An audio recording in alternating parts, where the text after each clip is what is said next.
half-ass drills, not using proper technique, guys are high, your pedal is slow, using wrong arm motions, your eyes are all over the place, you can actually make a player worse.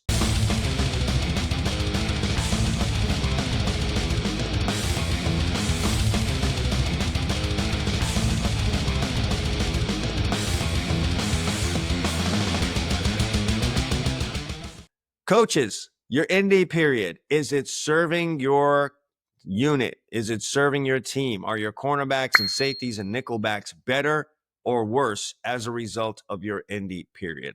As a former coach, I think I'm speaking for all of you that are listening to this and saying your Indy period is just never long enough. You always wish you had more time to work on your skills for your defensive backs, because, that's really what you get evaluated on, how your players are playing, what their technique looks like, and all of that good stuff. So the Indy period is never long enough. Whether it is long enough or not, it is the Indy period that you have, so you need to maximize it. So with that in mind, there's 6 things I just want to go over really fast that are gonna make your Indy period better.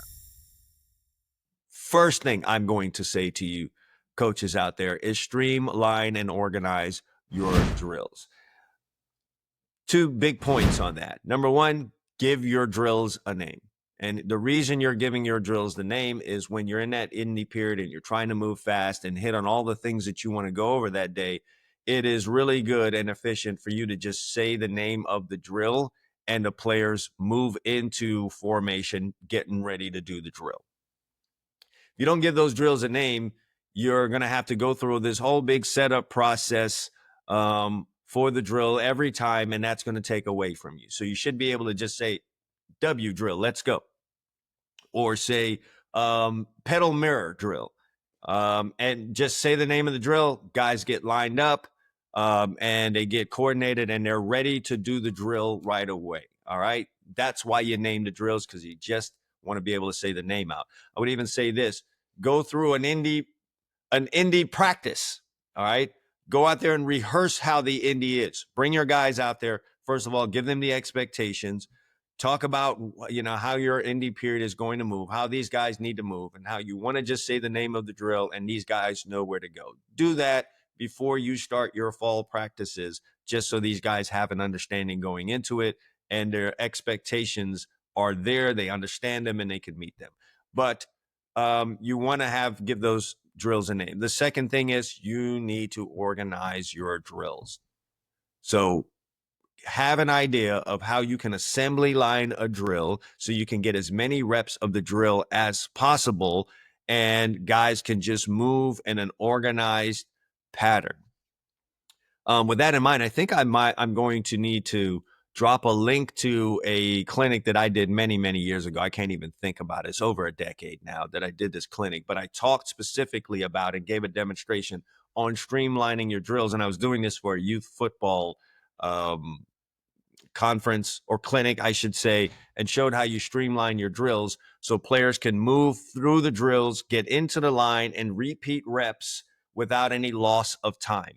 If your drills are unorganized and guys don't move in a predictable pattern, then they finish a drill, then the group that just finished the drill are in the way of the next guys that come out, or a guy who was, let's say, a receiver in a drill and is now supposed to be the DB, they're not getting from that receiver to the DB in the drill in an organized way, and it's just going to slow down your time. Because once again, as coaches, we never have enough Indy periods. So you need to steal away some of those lost minutes by having things organized. So, for example, if you're doing some kind of a press man drill and the DB is going against another DB who's a wide receiver, you want to set up your situation where the receiver goes, the DB does, the drill, he pretends to be pressing the guy or whatever, and you want to set it up to, okay, the DB is now going to jog back, and then he's the receiver. The DB goes to the back of the line, and then the receiver who just went is now the defensive back, and then the next guy steps up, and now he's the wide receiver, and you just continue to do that. So those two guys go, DB goes to the end of the line, the guy that was playing receiver now becomes DB. That's just a small example of something that you could do, but you have to give some time and some thought into how you can organize your drill so that guys move in a predictable pattern in a fast motion, and they know exactly where they want to be, and you don't have much time wasted in between reps, right? You want to just be able to pop those off. And when you have a shorter Indy period, maybe sometimes your Indy period is 20 minutes or 25 minutes, and today it's just 10 or 15 minutes, I would say to you as coaches, coach on the run. Let the guys go through the drill. Try not to stop the drill too much. Throw your instructions out there as they're jogging back from their drill. And they get that in their mind, and then they fix it on the next time that they go up. If you keep stopping your drills, you're going to lose a lot of time in your drills, and not enough guys are going to get reps, or the guys aren't going to get enough reps of the drill. The next thing I'm going to say is don't get bored. Okay, don't get bored. I know how it is as coaches.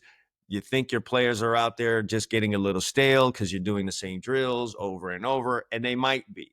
You got to get them out of that mentality. Do not get bored with the basics. If you sit here and watch a game, watch the games that you play, defensive back is the same movements over and over and over and over again. You're backpedaling, you're opening, you're breaking. Okay, you're kick sliding, you're shooting your hands, and then you're running. It is the same handful of movements over and over again. And you need to stress that to your players. You can't get bored with the basics. You've got to master those basics and realize, or make them realize, that nobody here has mastered all of the core moves that we're doing. You haven't mastered them. The biggest part about Indy is you're trying to automate a player's movements. You want to do something so much that they aren't even thinking about it anymore. They just do it when it's happening. When they can take their mind off of their movements because they've done it so much, they can now move their mind to other things, which is their assignment or what it is that the offense is trying to do to them, both pre-snap and post-snap.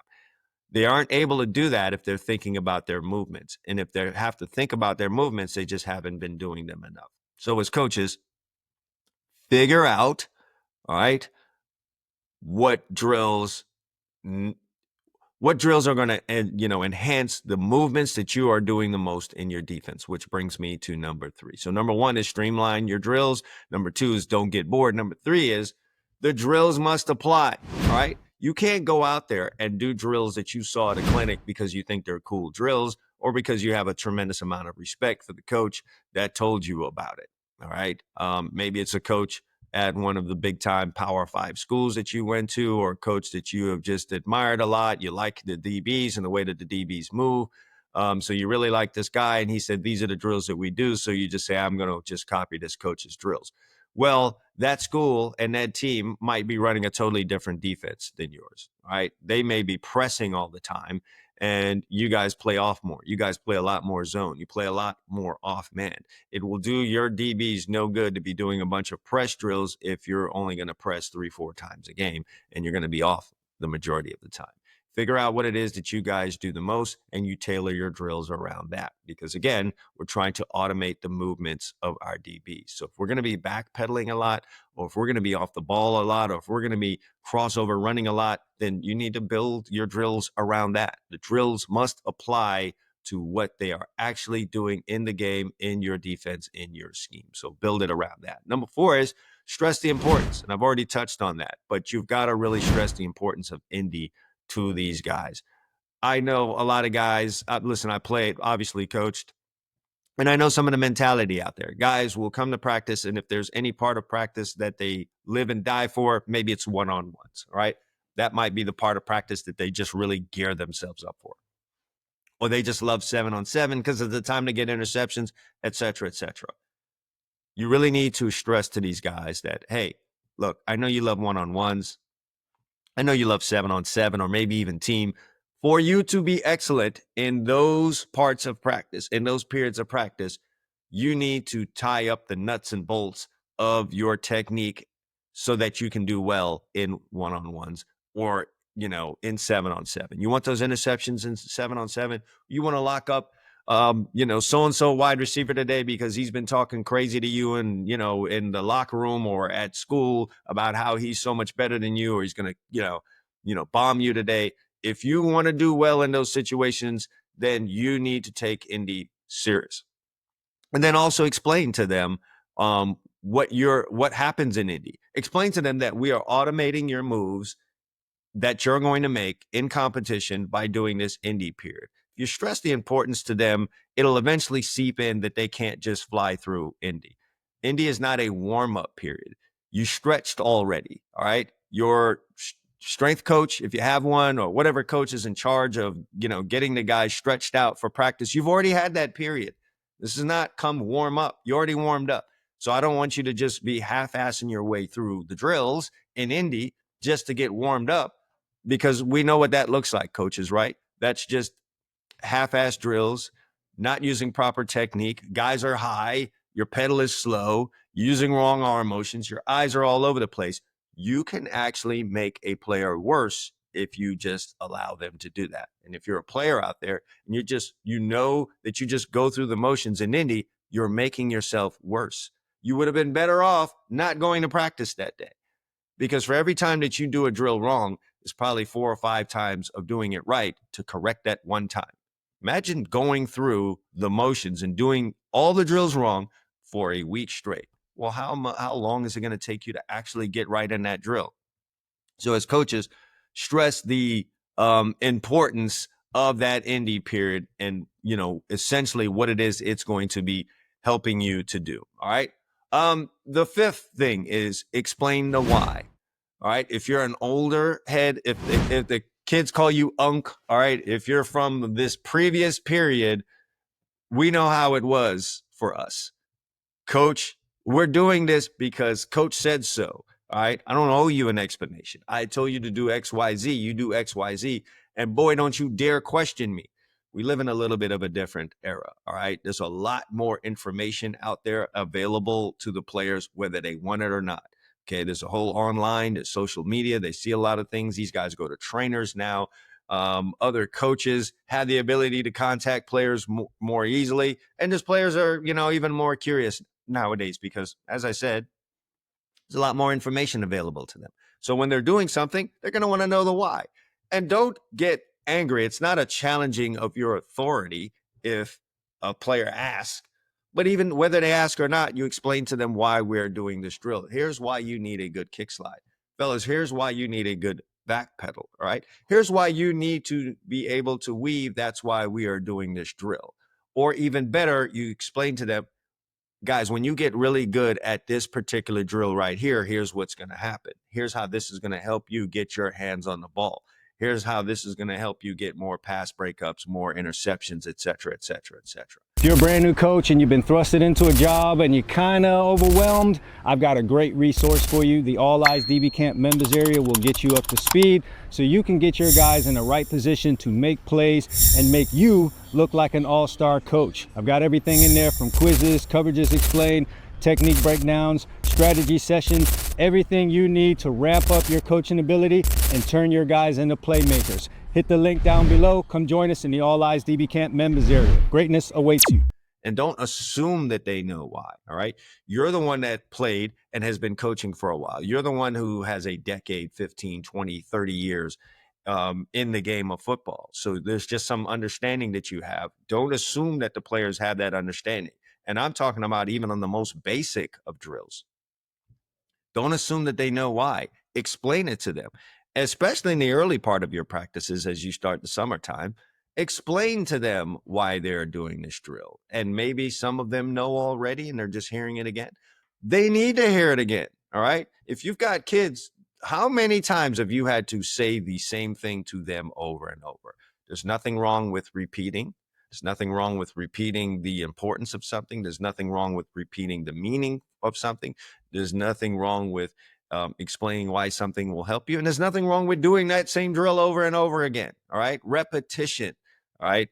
Consistency breeds results. That's what's on the back of this sweatshirt, which, by the way, you can get not this particular sweatshirt, but all kinds of gear like this and more in the All Eyes DB Camp shop. Thought I would throw that plug in there. But consistency breeds results. So that's consistency in explanation, consistency in movement, and all these other things. So feel free to explain the why. And the final thing, number 6, is catch the football in your indie drills. A lot of times that gets forgotten because you just, as coaches, feel so overwhelmed with all of the footwork stuff that we need to do and the hand placement if we're playing press, and you could get caught up in all these other things that you need to do and totally forget to catch the football. Don't find out the hard way that you can make really, really good defensive backs that are good at getting to a player's hip and being around the football when the ball is thrown, but are never able to track it and catch it because they just don't catch the football in practice. All right. Yes, you have your core drills. Find a way to get the football, catching the football involved in your indie period. If you're going through indie period after indie period without players catching the football, don't expect them to be demons at going after the football when it comes their way when they're in coverage. A lot of coaches forget this part. They do a lot of footwork and all this other stuff, and kids just aren't catching enough footballs. They're not catching enough deep footballs. I know you've seen guys that are good running down the field and 30, 40 yards down the field. They look like a total non-athlete as the football is coming, and the ball gets taken away from them even when they are in good coverage versus a wide receiver, because what do wide receivers do in their indie periods? They catch footballs all day long. They're catching 40, 50 footballs in a practice. And if your DBs are catching 5, 10, 0 footballs in your indie period, how are they going to win in that situation when the ball is coming?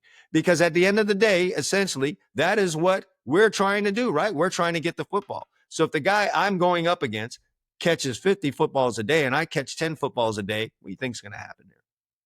So coaches, don't forget to put the football into your indie drills. Guys need to catch the football. And if the situation keeps coming up where you can't get the football into your indie drills, your indie drill period is way too short, then you're going to have to do this pre or post practice.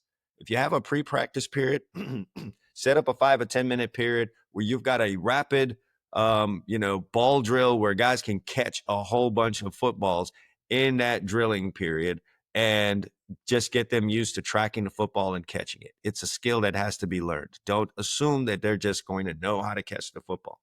They won't. And again, they're matching up against guys, wide receivers, that are catching footballs over and over. They're just going to have more reps at it and they're going to be better at it. It's just how much better do you want them to be at it? Stress that to your players as well. When you guys have a free moment, catch footballs.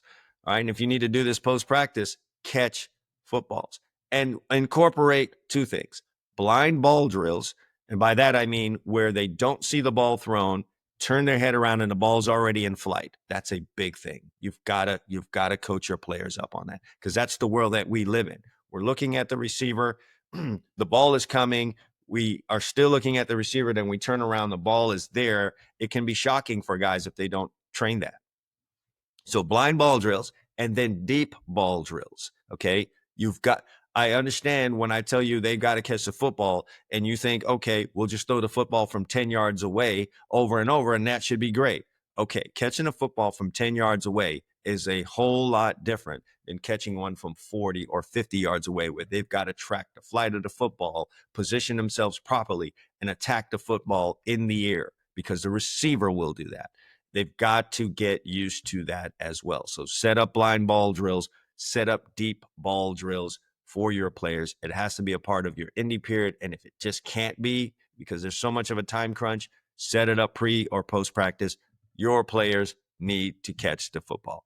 Can't stress that enough. But those 6 things right there, you need to make a part of your indie period. Okay. Reviewing them again: streamline, organize the drills is number 1. Number 2 is don't get bored with the basics. Number 3 is the drills must apply to the movements you are doing in the game. So drills must apply. Number 4, stress the importance of your indie period. Number 5 is explain the why you are doing the drills and how it's going to make the player better. And number 6 is catch the football. Catch more footballs so your players have ball skills. That's how you're going to get the interceptions. All right.